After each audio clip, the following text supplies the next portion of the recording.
Did you know 287% of all sales happened on the internet during COVID? Did you know that 941% of teenagers aged 25 to 32 have never even seen a high street? Did you know that by 2023 there'll be more voice product search on the earth than water? If you want to increase your e-commerce sales, then stay tuned, because in this video I'm going to share 6 digital marketing tips to help you do exactly that. And by the way, these things work whether you're B2B, B2C, doesn't really matter what you sell, to whom. All of these things are based on making people do things on a website, which is exactly what you're all about, all right? So let's go.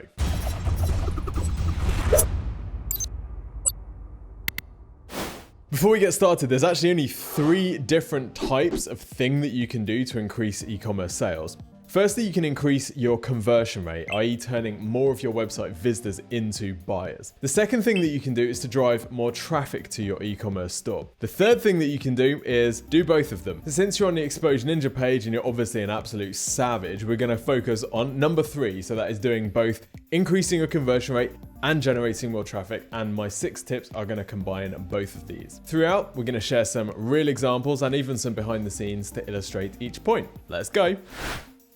The first tip is to actually employ lead capture on your website. So you might be thinking, well, I want to sell products. Why do I want to collect people's email addresses on my e-commerce site? Isn't that just going to distract them from what I actually want them to do? Here's the thing, not everyone is going to buy from your website the first time they land on the page. Even if you've got a really well optimized e-commerce site, you might be converting between 5 and 15% of your visitors into sales, depending on how much repeat business you're getting. But that means between 85 and 95% of your visitors are just coming onto your site and they're leaving. They're not converting. So adding a lead capture element can be great at taking a shot at those people next time. So here's how it might work. Now, if we go on a site like Look Fantastic, which is part of the Hut group, which we also have a very in-depth video on, Pizza Hut, Kentucky Fried Chicken and a Pizza Hut. Then you'll notice as soon as we get onto the site, it says sign up today and enjoy 20% off your first order, plus exclusive brand launches, early access to sales, exclusive offers. A week ago, this pop-up said newsletter, and my first tip was going to be don't call it a newsletter. It's great to see they're no longer calling it a newsletter. So there's lots of really good stuff here. Sign up today and enjoy 20% off your first order. It's a really strong incentive to get you to make that first purchase. Now, 20% of your first order, you might be thinking that's equivalent to my profit margin. Why would I ever want to do that? Well, if you're selling something that's a repeat purchase, like for example, this site is selling beauty products, which are obviously a repeat purchase, they're happy to break even on the first sale because then they know they can get you over and over and over and over again. Likewise, if you sell any kind of subscription offer, and if you don't, you should probably look at ways that you possibly could do.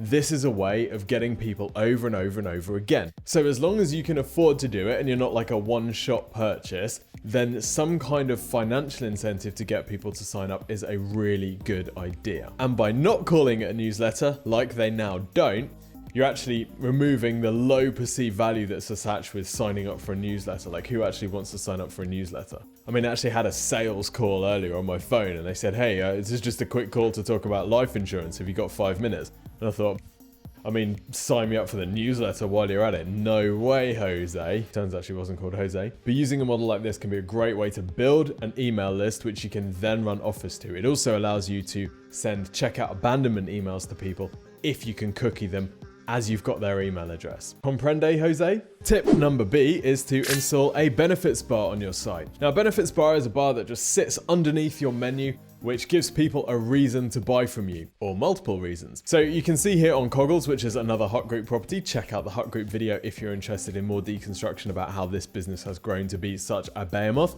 Then you will see that we have these 4 different benefits listed in the benefits bar. So usually it's a good idea to include something about delivery on your benefits bar, typically if you're able to offer fast or free delivery. You might also offer a purchase incentive for first orders. This is designed to increase the conversion rate of that first order because the first order is very important. You might also offer a discount against first orders because that first order is all important because that's when you buy the customer and you get a chance to get the repeat business. Now, how you implement this on mobile is ideally you want to have it scrolling through. So notice how Coggles have done here, rather than having it stacked up in a big line or just making them really, really small or just showing one. If you can have it cycling through, then it means people are more likely to see all of the benefits. Now, the great thing about a benefits bar is it sits on every single page of your website. So whatever page people come through, that you can immediately establish them with these are the reasons why people choose to buy from us, which is a great thing to do. And a lot of businesses really struggle with this because they get people coming in through product category pages or product pages where there might not be too much introduction to the business. Well, this benefits bar is a good chance to give them 3 or 4 USPs straight up front, so they know, great, this is the place I'm going to buy this product from. Step 3 is to offer a great product experience. I'm not talking about good product experience, I'm talking about great product experience. So think about how people buy something. When you go into a shop, you pick it up, you look around, you make a decision to buy. For some reason, a lot of e-commerce businesses fall into the trap of thinking that that buying process is very different online, and instead all people need to do is see one tiny low resolution picture of a product in order to be compelled to immediately part with their money and make the purchase. Not so! Actually, we need more reassurance online because we can't pick it up, we can't feel it. So how do you get over this? Well, let's not go any further than looking at the masters. Amazon. Amazon has taught the world how to buy through e-commerce, and let's look at some of the reasons why Amazon is so successful in this space. If we have a look at an Amazon product page, here is an excellent book, How to Get to the Top of Google 2020 by Exposure Ninja. Jeez, these guys are freaking awesome. As good as this book is, it's nowhere near as good as the Amazon product page that it sits on. First thing, we get nice, clear headline, information about the manufacturer, or in this case, the author. We then get a product description, and on Amazon, a lot of the product descriptions are actually written by the seller or the manufacturer. If you've ever sold anything on Amazon, you know that a long product description helps to make sales. People think, who's going to read all that copy? Buyers do. So have a look at most of the product descriptions on Amazon and you'll notice that for top selling products, they're usually pretty lengthy. This one is no exception. Plenty of information about the book tells you exactly what's included. Then we've got other related products. So what they're trying to do here is hedge against the possibility that you might not want this product, unlikely, and you instead might want one of these other products. Definitely not.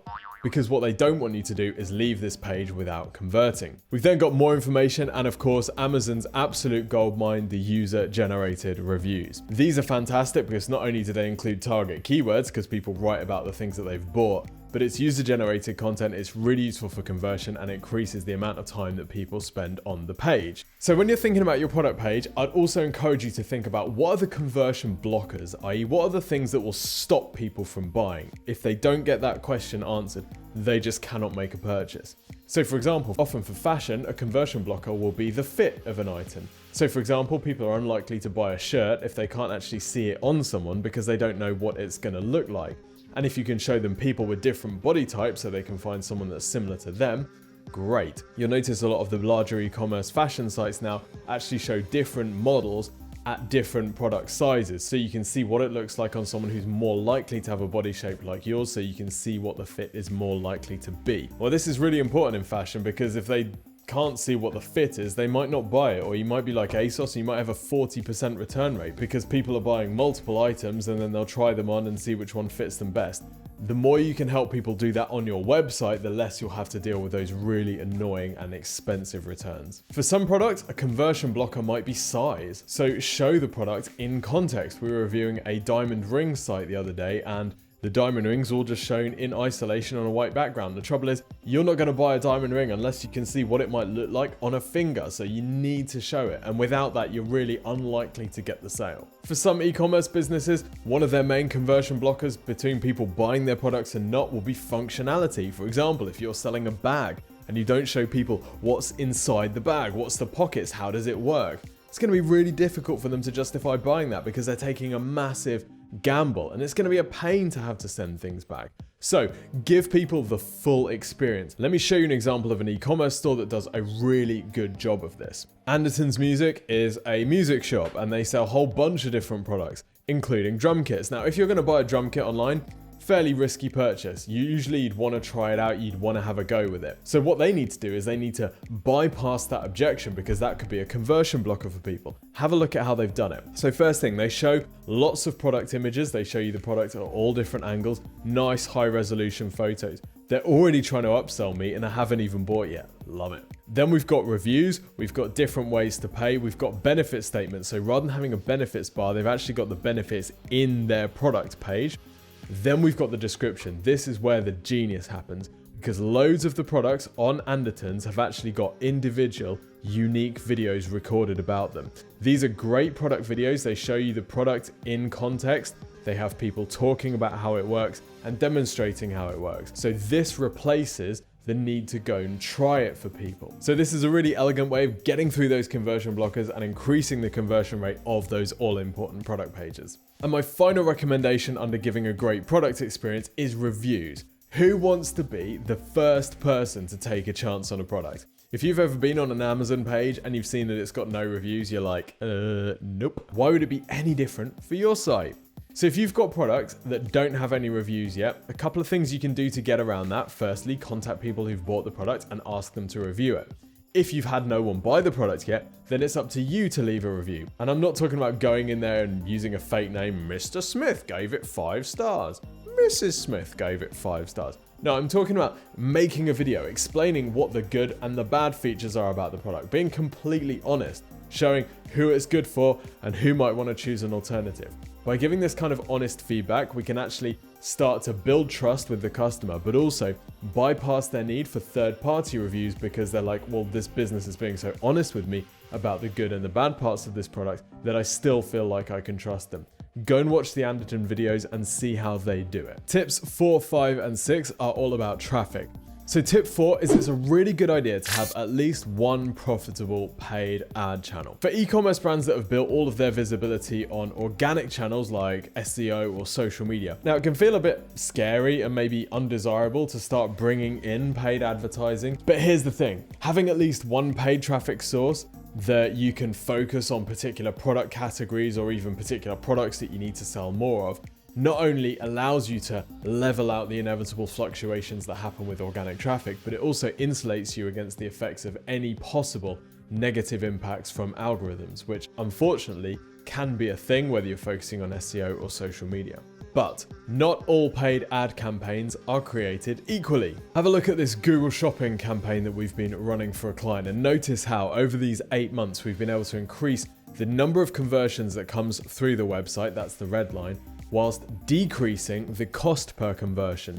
So they're spending less per sale, but they're generating much, much more sales than they were when we first started. And you can see how in this high ticket B2B e-commerce space, we've gone from 38 sales a month to over 250 sales a month, whilst decreasing the amount that they have to spend on ads for each sale. Likewise with this Google text ad campaign for another e-commerce business, similar sort of thing. The key is persistence and relentless management. This is about making sure that you're constantly going in and optimizing your ad campaigns, not just setting them and forgetting them. Because let me tell you, if you think that SpaceX developing a super rocket which can carry a fully loaded jumbo jet as cargo is expensive, then you want to try running a set and forget Google ad campaign without optimization. Within 6 months, you'll be living on the streets. Within 12 months, your country's currency will be so devalued, you'll have to take your cash to the shops in a SpaceX super rocket. Villages will be washed away by your tears. In other words, if you don't have time to manage your ad campaigns, get a pro. Bing! Tip 5 is organic traffic. Now, in particular, I'm talking about organic search traffic. Now, I know I've just said that paid traffic is important, but tip 5 is actually to focus on organic search traffic. Now, here's the thing.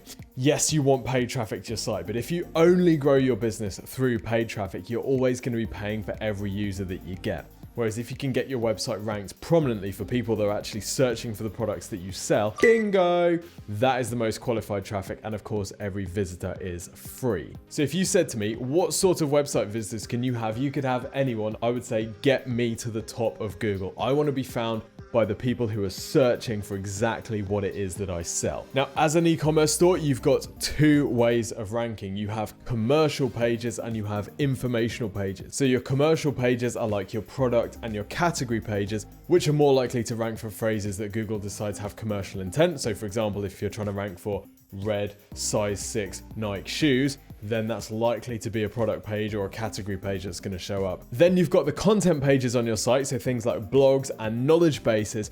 And these are great for people that are maybe further up the funnel. They haven't yet decided that they want to buy. They're still in the curiosity and research phases. Now here's a site that we've been working on for over 5 years. Notice how organic search has helped them sell $35 million worth of product.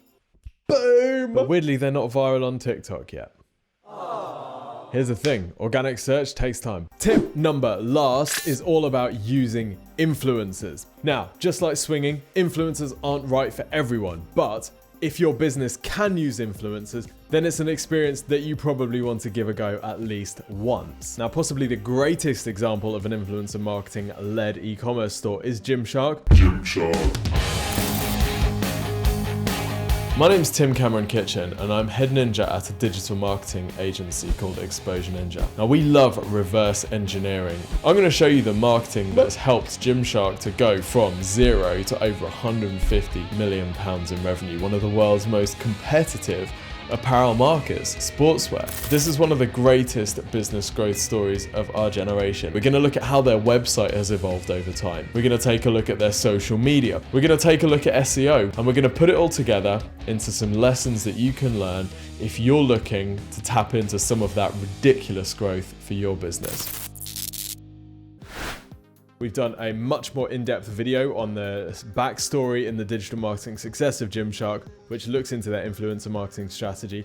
But here's the thing about Gymshark. To say that influencer marketing is important to Gymshark is like saying that snow is important to skiing, right? Influencer marketing has built Gymshark. If you have a look, for example, on their YouTube channel, you will notice that all of their most popular videos feature influencers prominently. Here we have all of their most popular videos in order of the number of views, and you'll see that it's all influencer led. As soon as they stop talking about influencers, people are much less interested. Pretty much all their Instagram is influencers as well. Now here's the fundamental reason that influencers are such a powerful marketing tool for e-commerce businesses. All of us spend 165% of our lives on social media scrolling through Instagram.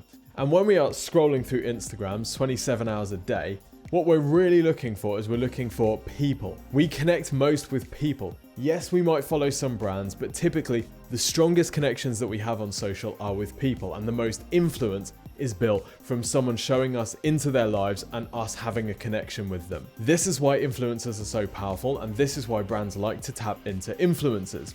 So it's one of the reasons why we tend to recommend influencer marketing for relevant e-commerce businesses that are clients of ours. Now, what are my top tips for influencer marketing? Well, first up, actually don't go for the biggest influencers that you can possibly find. Actually, what tends to work best is people that you have a really strong relationship with as a brand and people that will give you more. For example, if you notice Gymshark, throughout the years, they've worked with influencers that actually they helped to promote. They helped build these people up. And they gave them their own clothing range, and they worked on collaborations because these people were, a similar sort of level. They didn't go for the biggest people in the world. They didn't go for huge, well-known mega star athletes. They went for people that had a really solid influence with their audience and were at the sort of level where actually Gymshark could pull a bit of favors and get these people to do collaborations and to come to the pop-up stores and feature with them much more prominently. So those are 6 tips to increase your e-commerce sales. I hope you found at least one of them semi-useful, theoretically. And if you enjoyed this video for any reason, even if it's just the fact that it is now over, I would encourage you to subscribe to the YouTube channel because we do more of these. And also click like and leave us a comment. What's your favorite tip? I have to be honest, the reason we're asking for comments is because it boosts YouTube engagement and we think it improves the algorithmic visibility of these videos. So just leave us a comment saying anything, please. And in return, we will not stop making these videos. And don't forget, if you need some help with your digital marketing, if you're watching this thinking, I really want to grow my e-commerce store, well, guess what? We can help you free of charge. Because what we do at Exposure Ninja is we do free website and marketing reviews. And if you're thinking, I've had one of these free reviews from like Neil Patel or whatever, it just gives me a whole load of red crosses and tells me I'm a complete failure in life. What's the point of another one? Not so fast. The free website and marketing reviews that Exposure Ninja does, What happens is we ask you a few questions about your business, your marketing, and your goals. One of our team will then record you a 15-minute video, like actually a video. They'll show you on the screen how to improve the conversion rate of your website and also how to drive more traffic to it. They'll then send this to you completely free of charge so that you can either implement the suggestions, or if you really want, then you can ask us for help. This is how we get clients. This is how we've built a business. This is how we've got 100 people. There's no obligation to use our service, although I have to warn you that 295% of review recipients do. Have you noticed the theme with the stats in this video? You can get it from exposureninja.com. The day you get your marketing review will possibly be the best day of your life. Maybe aside from, the standard generic stuff like getting married and having babies and stuff like that. Anyway, this has gone on long enough. I hope you've enjoyed it. See you soon.